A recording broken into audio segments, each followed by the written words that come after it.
வெட்டப்போன இடத்துல கழுத்தை வெட்ட சும்மா இருக்கமா கையை வச்சு இப்படி மறைச்சிருக்காரு. இந்த கை வெட்டி அப்படி போய் ஒழிச்சிருக்க. யோசிச்சு பாருங்க. உண்மையிலே அந்த வீடு முத்து ராஜா அவர்களுக்கு இங்குள்ள ஜனநாயக சக்திகளின் சார்பாக நம் உண்மையிலே மாபெரும் வாழ்த்துக்களை உண்மையிலே சிலை சுவாமிநாதன் போல நீதிபதிகள் இருக்கிற இடத்துல நியாயத்துக்கு நீதிக்கு இருக்கிற நீதிபதிகள் இருக்கத்தான் செய்யறாங்கிறது நமக்கு ஒரு ஆறுதல். நம்ம மேலூர்ல கீரனூர்ல 190 ஏக்கர் பஞ்சம் நிலங்களில் இருக்கிறது என்பதை அறிந்துதான் இந்த முத்துராஜா அது காலம் அவர் காங்கிரஸ் இயக்கத்தோட பொறுப்பாளர். ஆனாலும் கூட அவரு அதுல கொஞ்சம் விவரமானவர் அதுவும் தாழ்த்தப்பட்ட மக்கள் அமைப்பை சேர்ந்தவங்களா இருந்தா யாருக்குமே ஆதிக்கம் பிடிக்காதுல்ல. மகளிர் ஆயத்தினுடைய ஒருங்கிணைப்பாளர் தோழர் அருணா அவர்களை கண்டன உரையை பதிவு செய்ய அழைக்கிறோம். ஒன்று நல்ல தமிழ் வளர்த்தல், மற்றொன்று என்ற அடிப்படையிலே தமிழ் சமூகம் விடுதலை பெற வேண்டும் என்றால் சாதி ஒழிக்கப்பட வேண்டும். தமிழ் சமூகம் விடுதலை பெற வேண்டும் என்றால் தாய்மொழியாம் தமிழ் மொழி பேணி வளர்க்கப்பட வேண்டும். தமிழ் சமூகம் விடுதலை பெற வேண்டும் என்றால் தமிழ் சமூகத்தின் மூத்த குடிகளே ஆகிய ஆதி குடிகளாக இந்த தாழ்த்தப்பட்ட மக்கள் பொருளாதார ரீதியாக முன்னேற வேண்டும். அதற்காக அவர்களுக்கு அடிப்படை பொருளாதாரம் ஆகிய நிலம் வழங்கப்பட வேண்டும் என்று பஞ்சமி நிலங்களை 1892ஆம் ஆண்டிலே ஆங்கில அரசு அழித்து சென்றது. ஆனால் அந்த பஞ்சமி நிலம் என்பது இன்று ஆதிக்க சாதியினரின் கையிலே தான் இருந்து கொண்டிருக்கின்றது. எந்த தாழ்த்தப்பட்ட மக்களுக்கு அது கொடுக்கப்பட்டதோ அந்த தாழ்த்தப்பட்ட மக்களின் அனுபவத்திற்கோ அவர்களின் உடைமைக்கோ அவர்களின் உரிமைக்கோ இன்றும் வரவில்லை. அதற்காக தாழ்த்தப்பட்ட மகன் ஒருவன் முத்து ராஜா தனி மனிதனாக மேலும் கீழே போராடினான் என்றால் அவன் மீது கொலைவெறி தாக்குதல் நடத்தப்பட்டு அவன் கைகள் துண்டிக்கப்பட்டு மருத்துவமனையில் இருக்கின்றான். ஆனால் அந்த முத்து ராஜாவை பார்ப்பதற்கு இன்று கூட அரசு அதிகாரிகள் வரவில்லை என்ற ஆதங்கத்தோடு முத்து ராஜாவை கொலைவெறி தாக்குதலுக்கு உட்படுத்திய ஆதிக்க சாதியினரை ஆதிக்கவாதிகளை கைது செய்ய வேண்டும் என்ற கோரிக்கையோடு பஞ்சமி நிலங்கள் தாழ்த்தப்பட்ட மக்களின் உரிமைக்கும் உடைமைக்கும் கொடுக்கப்பட வேண்டிய அந்த ஒரு அரசியல் நடவடிக்கை இந்த சமூகத்தில் விரைவில் நடந்தர வேண்டும் என்ற முழக்கத்தோடு இங்கே நடைபெற்று வருகிற அந்த கண்டன ஆர்ப்பாட்டத்தின் தலைவர் அருமை தோழர் நிறுவனன் அவர்களே, தாழ்த்தப்பட்ட மக்கள் எங்கிருந்தாலும் ஓடோடி வருவது, தமிழக மக்களின் உரிமை எங்கே பார்க்கப்பட்டாலும் பாதிக்கப்பட்டாலும் ஓடோடி வருவேன் என்ற அடிப்படையிலே இங்கே வருகை தந்திருக்கின்ற இதன் முன்னணி உரைத்தோழர் அருமை தோழர் அறவிய குணசேகரன் அவர்களே, தாழ்த்தப்பட்ட மக்கள் என்னுடைய இனம் பாதிக்கப்பட்டுள்ளது. என்னுடைய இனத்திற்கான உரிமை இந்த தமிழ்நாட்டிலே தமிழ் சமூகத்திலே இந்த அதிமுக திமுகவின் ஆட்சி காலங்களே மறுக்கப்பட்டிருக்கின்றது என்ற துடிப்போடு இங்கே வந்திருக்கின்ற எனது அருமை தோழர்களே மற்றும் ஜனநாயக சக்திகளே, கடுகு சிறுத்தாலும் காரம் குறையாது என்பதற்கொப்ப ஒற்றை பெண்கள் அமைப்பாக இங்கே கலந்து கொண்டிருக்கின்ற மகளிராய அருமை தோழர் தேரி அவர்களே, உங்கள் அனைவருக்கும் மகளிராயத்தின் சார்பாக எனது பணிவாக நான் வணக்கத்தை தெரிவித்துக் கொள்கின்றேன்.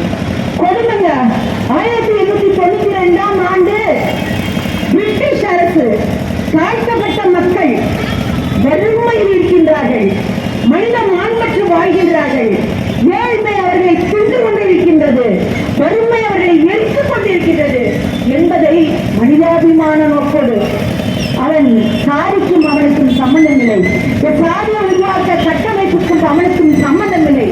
ஆனாலும் அவன் ஆதிக்கம் செலுத்துகின்ற ஆட்சியாளனாக இருந்தாலும் கூட அவன் தமிழகங்களெல்லாம் சுரண்டி கொடுக்கின்ற ஆட்சியாளனாக இருந்தாலும் கூட ஒரு மனிதாபிமான அடிப்படை வேறு எதுவுமே இல்லைங்க. மனிதாபிமான அடிப்படையில் தாழ்த்தப்பட்ட மக்களின் வறுமை நீங்க வேண்டும் என்பதற்காக அந்த நிலங்களை அவர்களுக்கு இருக்க வேண்டும் என்பதற்காக எந்த ஆதிக்க சாதி நிலங்களை பறித்து பிரிங்கி அவங்களுக்கு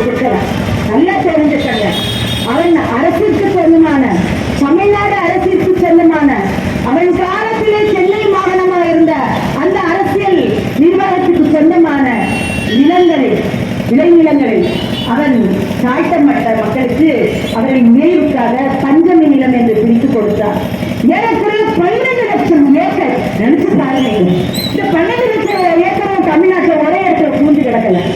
பரவலாக தாழ்த்தப்பட்ட மக்கள் எப்படி பரவலாக பிரிந்து எல்லா மாவட்டங்களிலும் எல்லா ஊர்களிலும் வாழ்கின்றார்களோ அதே வந்து பரவலாக பிரிந்து கிடக்கின்றது.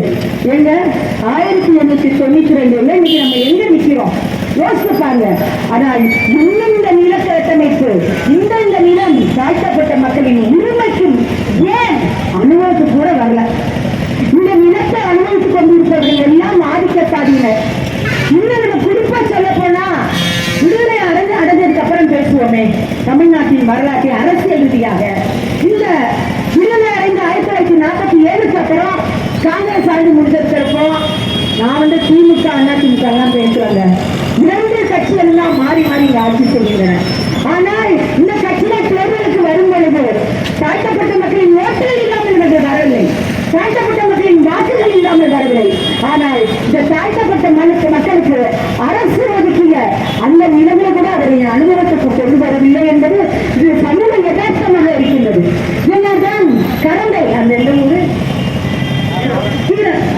காரணை மன்னிக்கணும் காரணை போராட்டம் தாழ்த்தப்பட்ட மக்கள் எழுச்சியோடு அவர்கள் தங்களின் உரிமைக்காக வந்த பொழுது அப்படி இருந்த அந்த அரசு அதிமுக அரசு என்று நினைக்கிறேன் அவர்கள் மீது துப்பாக்கி சூடு நடத்தி 2 பேர் உயிர் பலியானார்கள்.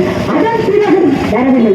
நம்ம மேலூர்ல கீரனூர்ல 190 ஏக்கர் பஞ்சமி நிலங்களில் இருக்கிறது என்பதை அறிந்துதான் நம்ம முத்துராஜா அது காலம் அவர் காங்கிரஸ் இயக்கத்தோட பொறுப்பாளர்.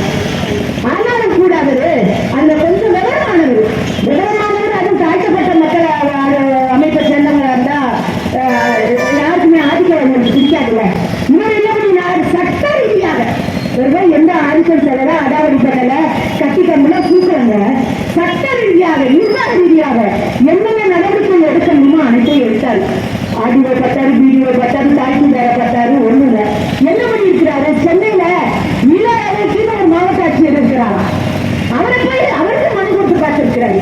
சரி இவங்கெல்லாம் லோக்கல்ல தான் செய்யல, மாநில அளவுல நம்ம கொடுப்போம்னு மனு கொடுத்தா அதுவும் பேசாத ஊமையாக போய்விட்டது.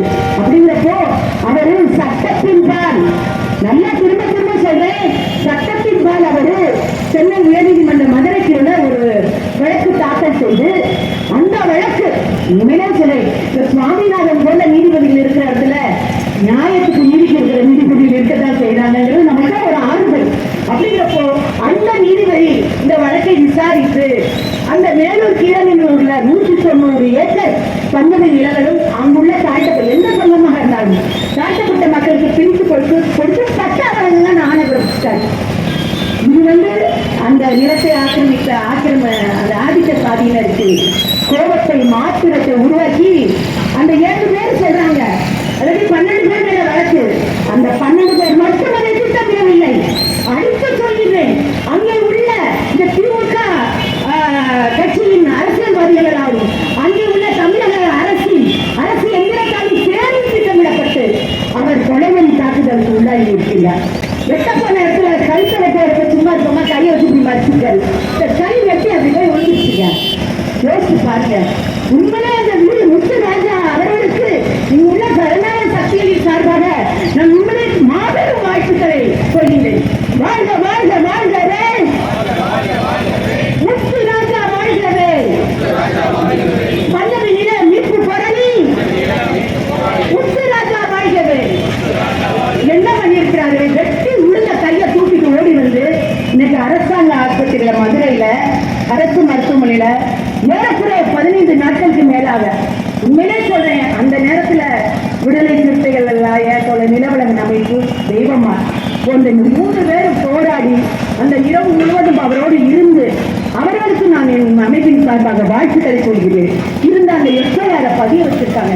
இல்லாட்டி இந்த எஃப்ஐஆர் கூட பதியாதுங்க, இந்த எஃப்ஐஆர் கூட பதியப்படாது. ஏன்னா எஃப்ஐஆர் என்பது ஒரு குற்றத்தின் அடிப்படை ஆவணம். அதை வந்து அவர்கள் சரியாக பதிய வைத்து இன்னைக்கு வரைக்கும் ஏதோ நேற்றுதான் SC/ST அந்த ஆணையர் வந்து பார்த்தாரு, தெய்வம்மாள் அவர்கள் முகநூல் பதிவில் போட்டுருக்காங்க. அந்த மேலர் வட்டார அரசு எந்திரம் யாரும் இன்னும் காட்டப்படலை. என்னங்க கொடுமை, என்ன கொடுமை? ஒரு பாதிப்பு அது அடிப்படை விஷயங்களை செய்வதற்கு கூட ஏங்க கள்ளச்சாராயம் குடிச்ச பெண்கள் செத்தப்ப ஓடி ஓடி போய் நின்னாங்களே அரசு எந்திரங்களும் அரசு அதிகாரிகளும் அரசியல்வாதிகளும் 41 பேரு கருணை செத்தப்ப ஓடி போய் நின்னாங்களே. ஏங்க இந்த முத்துராஜா பாதிக்கப்பட்டவங்க மேலும் சம்பந்தப்பட்ட அந்த அரசு எந்திரம் எங்க போச்சு? மேலுடன் இருக்கின்ற அந்த அரசியல்வாதிகள் என்னங்க போனாங்க? யாருமே விட்டு பார்க்காத நிலையில் அனாதையாக இருக்கிறது. ஏன்னா இங்குள்ள ஜனநாயக அமைப்புகள் அவர்கள் சக்திக்கு ஏற்ற மாதிரி முயற்சி எடுத்து கம்யூனிஸ்ட் பெயிரியக்கத்தின் பெரும் முயற்சியில் இன்னைக்கு ரிப்போர்ட்டர் குமுதத்துல அவரோட பிரச்சனை கிளாஷ் ஆயிருக்கு. ஏதோ இப்படிப்பட்ட போராட்டங்களை நிலவரன் போன்ற அமைப்புகள் அவங்க அமைப்புகள் எடுத்ததுனால இன்னைக்கு நாங்கள் நினைக்கிறோம். எனவே அருமை தோழர்களை பேசிக்கொண்டே போகலாம், ஆனால் பேசுவதற்கு நிறைய பேர் இருக்கின்றார்கள். இந்த அரசு தமிழ்நாட்டின் இந்த அரசியல் சக்திகள் அரசியல்வாதிகள் ஆதிக்க சாதிகளுக்கு ஆதரவாக நிற்கிறார்கள். அவர்கள் தாழ்த்தப்பட்ட மக்களுக்காக ஏதோ 1-2 செய்து பேப்பர்ல போடலாம். அது எல்லாம் அவர்கள் வாக்குகளை பொறுப்புவதற்கன்றி வேற எதற்கும் இல்லை என்பதை உணர்த்த சொல்லி அச்செயலை கண்டித்து தாழ்த்தப்பட்ட மக்கள் வாழ்வில் உயர வேண்டும் என்றார். அவர்களுக்கு இலவசங்கள் வழங்குவதை விட இந்த பஞ்சமி நிலங்கள் தமிழ்நாட்டில் உள்ள பஞ்சமி நிலங்கள் அனைத்தும் அங்கங்க உள்ள தாழ்த்தப்பட்ட மக்களுக்கு பிரித்துக் கொடுக்கிற நடவடிக்கை உடனடியாக அரசியல் ரீதியாக தமிழ்நாட்டில் நடத்தப்பட வேண்டும். அப்படி நடந்தால்தான் தாழ்த்தப்பட்ட மக்கள் வாழ்வு பெறுவர், வளம் பெறுவர். எனவே முத்துராஜா போன்ற போராளிகள் இன்னும் அதிகமாக உருவாக வேண்டும். அதே போல முத்துராஜா போன்ற போராளிகளுக்கு எந்த அரசியல் ஆதாயமும் இல்லாமல் நல்லா சொல்லிக்கிறேன். இங்க இருக்க இங்குள்ள அமைப்புகள்லாம் ஓட்டு அரசியல்ல பெரிய ஆதாயம் பார்க்கிறவங்க எல்லாம் கிடையாது, அதை சம்பாதிக்கிறவங்களும் கிடையாது. மனிதத்தின் அடிப்படையில் மனிதத்தின் அடிப்படையில் அவர்கள் குரல் கொடுக்கிற ஜனநாயக சக்திகள். எனவே இந்த அமைப்புகளின் சார்பாக மீண்டும் போட்டுக் கொள்கிறேன், முத்துராஜாவிற்கு நீதி வழங்க வேண்டும். உடனடியாக சிசிஆருக்கு என்ன நிவாரணம் அவர்களுக்கு நிவாரணம் கொடுக்கப்பட வேண்டுமோ அந்த நிவாரணத்தை உடனடியாக தமிழக அரசு வழங்க வேண்டும் என்பதை கூறி பேச வாய்ப்பளித்தமைக்கு நன்றி.